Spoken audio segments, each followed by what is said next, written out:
প্রাচীনকালে গোলমরিচ ছিল অত্যন্ত দামি একটি মশলা। শুধুমাত্র দক্ষিণ ভারতের কেরালা রাজ্যের মালাবার উপকূলে এই গোলমরিচ পাওয়া যেত। গোলমরিচ এবং অন্যান্য মশলা উৎপাদন করতে হলে উষ্ণ এবং আর্দ্র আবহাওয়ার দরকার। শুধুমাত্র এই ভারত উপমহাদেশেই এত পারফেক্ট আবহাওয়া আছে যেখানকার বাতাস অত্যন্ত আর্দ্র এবং উষ্ণ।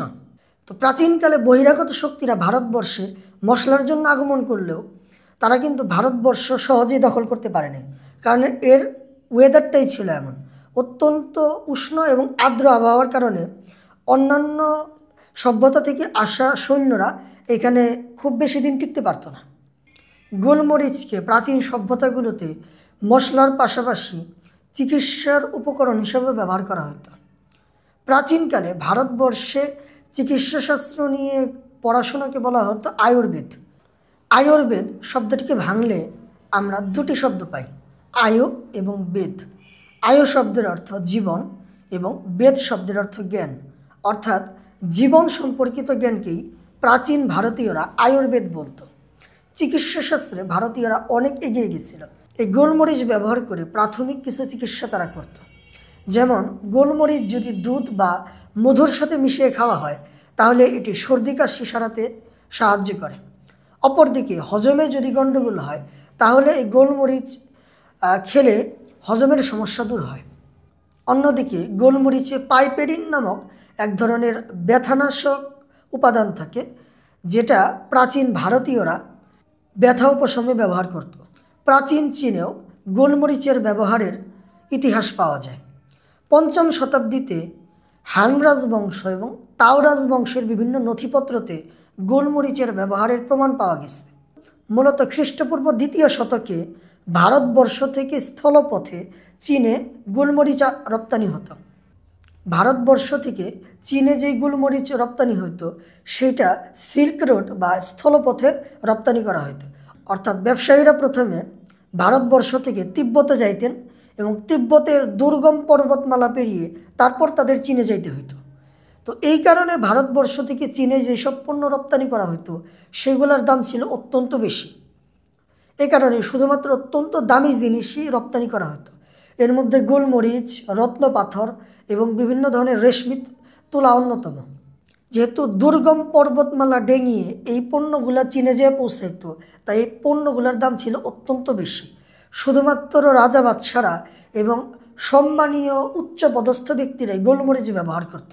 তারা মূলত গোলমরিচকে ঔষধ হিসেবে ব্যবহার করত, কারণ এই গোলমরিচ ব্যথানাশক, আবার জ্বর সর্দি কমাইতে সাহায্য করে, আবার হজম শক্তি বাড়াইতেও সাহায্য করে। অন্যদিকে প্রাচীন রোমান সভ্যতায় গোলমরিচের ব্যবহারের প্রমাণ পাওয়া গেছে। প্রাচীন রোমান সভ্যতায় গোলমরিচকে কারেন্সি হিসেবে ব্যবহার করা হতো। যখন শ্রমিকদের মজুরি দেওয়া হতো তখন গোলমরিচের সাহায্যে মজুরি দেওয়া হতো। রোমান সভ্যতায় গোলমরিচ ছিল অত্যন্ত দামি একটা বস্তু।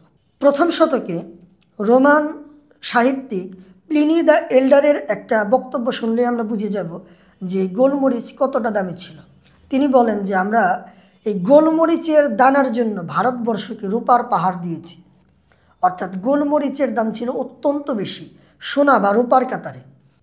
গোলমরিচ কতটা দামি জিনিস ছিল, গোলমরিচ কতটা দামি মশলা ছিল, এই ঘটনা যদি আমরা বুঝতে চাই তাহলে আমরা খ্রিস্টপূর্ব ৪১০ সালের একটা ঘটনা পর্যবেক্ষণ করে আসতে পারি। খ্রিস্টপূর্ব ৪১০ সালে সম্রাট আলারিক রোম অবরোধ করেন। রোমবাসী বাধ্য হয়ে সন্ধি করে। সম্রাট আলারিক ৩,০০০ পাউন্ড সোনা, ৫,০০০ পাউন্ড রূপা এবং ৩,০০০ পাউন্ড গোলমরিচের বিনিময়ে রোম থেকে অবরোধ তুলে নেন। এই ঘটনা থেকে আমরা বুঝতে পারি যে আসলে গোলমরিচ ছিল সোনা এবং রূপার মতো দামি একটি বস্তু। ইউরোপিয়ানরা সরাসরি ভারত থেকে গোলমরিচ কিনতে পারত না, তাদেরকে আরবদের কাছ থেকে গোলমরিচ কিনতে হইতো। প্রাচীনকালে ভারতবর্ষ থেকে গোলমরিচ বিভিন্ন দেশে ছড়িয়ে পড়ার দুইটা মাত্র উপায় ছিল, একটা হলো স্থলপথ আর একটা হলো সমুদ্রপথ। সমুদ্রপথে একচেটিয়া ব্যবসা করতে আরবরা, কারণ অন্যান্য সিভিলাইজেশন বা সভ্যতার মানুষেরা সমুদ্রপথ ব্যবহার করে ভারতবর্ষে আসার রাস্তা সম্পর্কে জানতই না। ইউরোপিয়ানরা মনে করত যে সাউথ আফ্রিকার কেপটাউন বা কেপ হর্ন নামে একটা জায়গা আছে, এইটাই হলো পৃথিবীর শেষ প্রান্ত। অর্থাৎ ইউরোপিয়ানদের দৃষ্টিতে পৃথিবী ছিল সমতল, কারণ বাইবেলে বলা আছে পৃথিবী সমতল। তাই তারা যখন জাহাজ নিয়ে এই সাউথ আফ্রিকার কেপ হর্ন নামক জায়গাটায় আসতো, তো তারা মনে করতো এটাই পৃথিবীর শেষ জায়গা, এখান থেকে তারা আর সামনে যাইতো না। মূলত তারা সামনে যাইতে পারতো না, কারণ এই কেপ হর্ন যে জায়গাটা, এখানে অত্যন্ত বেশি ঝড় হইতো, ফলে জাহাজ ডুবি হইতো। এই জন্য ভয়ে আর ইউরোপিয়ানরা সামনে আগাইতো না। ভারতবর্ষে আসার সিল্ক রোড বা স্থলপথ সম্পর্কে অবগত থাকলেও এই স্থলপথ ছিল অত্যন্ত দুর্গম পাহাড় দিয়ে ঘেরা। যদি ইউরোপ থেকে ভারতবর্ষে আসতে হয় তাহলে পারস্য এবং আফগানিস্তানে থাকা দুর্গম পর্বতমালা ডিঙিয়ে তারপর ভারতবর্ষে আসতে হবে। আর এত দূরে আইসা তারপর মশলা কালেক্ট করে ইউরোপে নিয়ে গেলে সেটার দাম হবে অত্যন্ত বেশি। অন্যদিকে আরবরা স্থলপথ এবং সমুদ্রপথ সম্পর্কে অনেক বেশি জানত। তারা আরব উপদ্বীপ থেকে মৌসুমি বাতাস ব্যবহার করে ভারতবর্ষে চলে আসত। প্রাচীন যুগে কিন্তু জাহাজে কোনো ইঞ্জিন থাকতো না, অর্থাৎ জাহাজ কিন্তু তেলে চলতো না। জাহাজ মূলত দাঁড় বেয়ে চালাইতে হতো। জাহাজের নিচের অংশে ইথিওপিয়া এবং আফ্রিকা থেকে নিয়ে আসা দাসদের রাখা হইতো, তো তারা ওই দাঁড় বাইতো।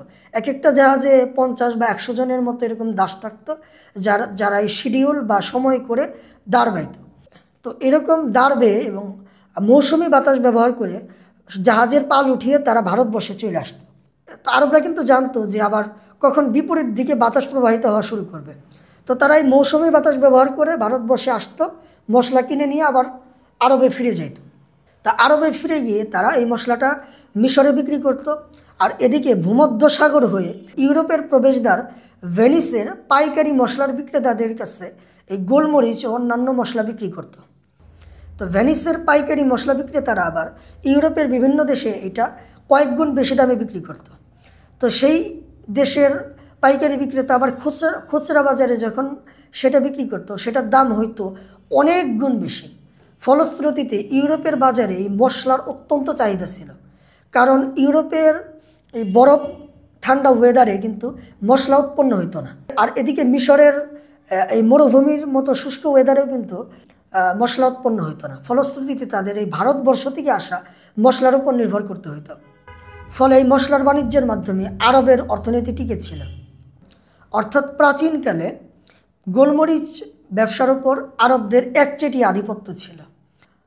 এর পরবর্তী সময়ে যখন 7ম শতকে ইসলামী খেলাফত প্রতিষ্ঠিত হয় এবং ইসলামিক দিগ্বিজয়ের মাধ্যমে পারস্য, আফগানিস্তান এবং আশেপাশের বিস্তীর্ণ এলাকা ইসলামী খেলাফতের অধীনে চলে আসে, তখন ইউরোপে গোলমরিচের দাম আরও বেড়ে যায়। ইসলামী খেলাফত প্রতিষ্ঠার পর থেকে মুসলিমদের জন্য সময়টা ছিল স্বর্ণযুগ এবং ইউরোপিয়ানদের জন্য সময়টা ছিল অন্ধকারাচ্ছন্ন যুগ। 11 থেকে 13 শতকের মধ্যে ক্রুসেড যুদ্ধ হয়।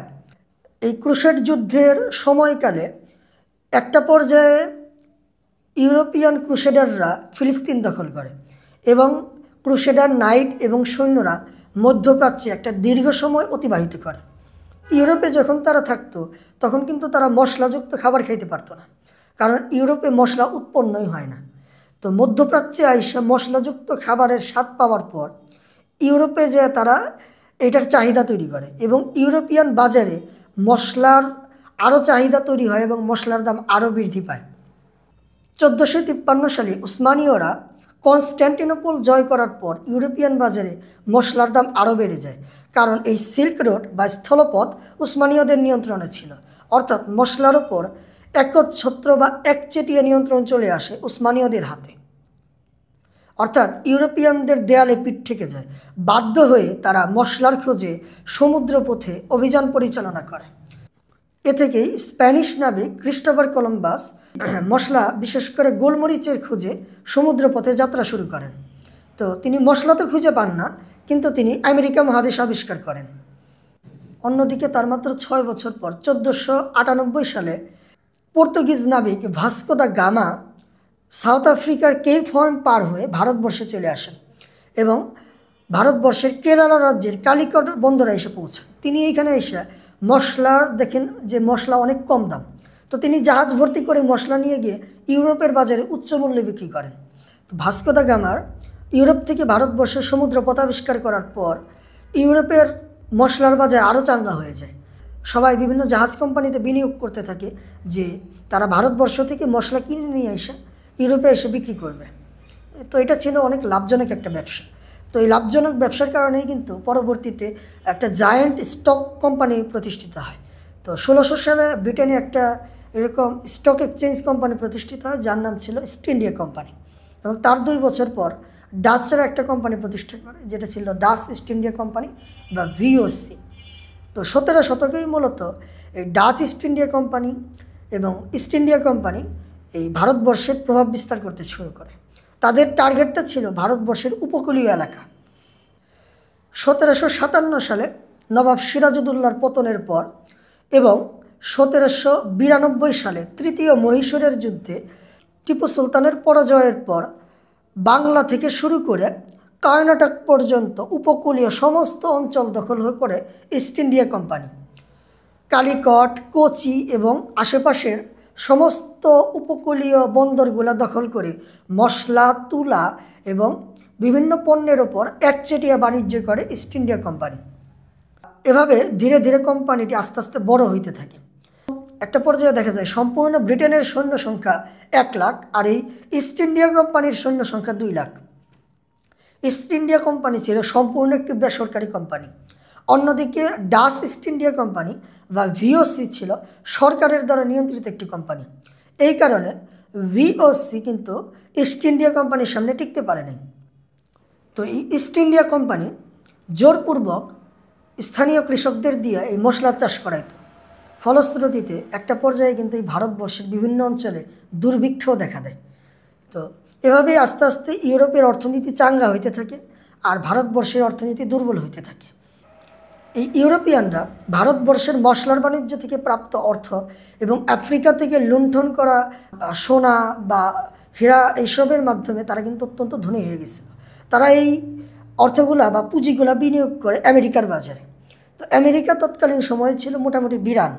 আমেরিকার গভর্নমেন্ট এই ইউরোপে একটা বিজ্ঞাপন দেয় যে খুব অল্প মূল্যে কয়েকশো একর জমি পাওয়া যাবে।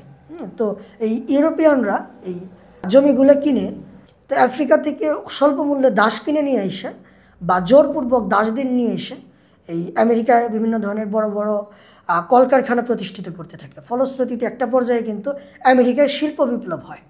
তো এর ফলে আস্তে আস্তে আমেরিকা ধনী হইতে থাকে এবং আজকের অবস্থায় গিয়ে পৌঁছেছে। আর এদিকে আফ্রিকা কিন্তু অত্যন্ত দরিদ্র হয়ে গেছে এবং ভারতবর্ষ একটা দরিদ্রের নিচ সীমায় পৌঁছে যায়। তো বিশ্ববাজারে প্রায় প্রতি বছর $4 বিলিয়ন অর্থনীতি যোগ করে এই গোলমরিচ। গোলমরিচ রপ্তানিকারক সবথেকে বড় 4টি দেশ হলো ভিয়েতনাম, ব্রাজিল, ইন্দোনেশিয়া এবং ভারত। ভিয়েতনাম একাই প্রায় 2 লাখ টন গোলমরিচ উৎপন্ন করে, ব্রাজিল প্রায় 1 লাখ টন এবং ইন্দোনেশিয়া এবং ভারতে প্রায় 50,000 থেকে 60,000 টনের মতো গোলমরিচ উৎপাদন হয়ে থাকে।